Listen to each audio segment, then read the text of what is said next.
জলপাইগুড়ি শিশু পাচারকাণ্ডে ইতিমধ্যে গ্রেফতার সরকারি চুক্তিভিত্তিক দুই কর্মী। এবারে বদলি হলেন স্বাস্থ্য দফতরে অতিরিক্ত সচিব পৃথা সরকার। বিধাননগর পুরসভার পুর কমিশনার পদে তাকে পাঠানো হলো। কিন্তু কেন এই বদলি? নবান্ন সূত্রে খবর, 2014-15 সালে পৃথা সরকার ছিলেন দার্জিলিং এর জেলা শাসক। তার কার্যকালে জেলা থেকে 17টি শিশু দত্তক দেয়া হয়। জেলা শাসক হিসেবে যার চূড়ান্ত অনুমতি দিয়েছিলেন পৃথা।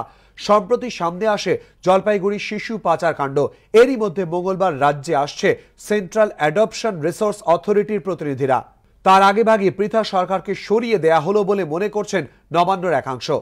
পৃথার জায়গায় স্বাস্থ্য দফতরের নতুন অতিরিক্ত সচিব হচ্ছেন বর্ধমানের জেলা শাসক সৌমিত্র মোহন। এছাড়াও সোমবার একাধিক জেলা শাসককে বদলি বিজ্ঞপ্তি দেওয়া হয়েছে। দার্জিলিং এর জেলা শাসক অনুরাগ শ্রীবাস্তবকে বর্ধমানের দায়িত্ব দেওয়া হয়েছে। দক্ষিণ 24 পরগনা অতিরিক্ত জেলা শাসক জয়শ্রী দাশগুপ্তকে পাঠানো হচ্ছে দার্জিলিং এর জেলা শাসক পদে। মালদা জেলা শাসক শরৎ দ্বিবেদীকে পাঠানো হচ্ছে মুর্শিদাবাদের জেলা শাসক পদে। মুর্শিদাবাদের জেলা শাসক রত্নাকর রাওকে করা হলো দক্ষিণ 24 পরগনা জেলা শাসক। দক্ষিণ 24 পরগনা জেলা শাসক PV সেলিমকে সংখ্যালঘু দপ্তরের সচিব করা হয়েছে। পুরুলিয়া জেলা শাসক তন্ময় চক্রবর্তীকে মালদা জেলা শাসক পদে পাঠানো হয়েছে।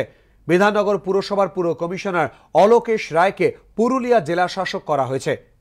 নবান্ন সূত্রে খবর, এই সবই রুটিন বদলি। সুমন ঘড়াই, ABP আনন্দ, কলকাতা।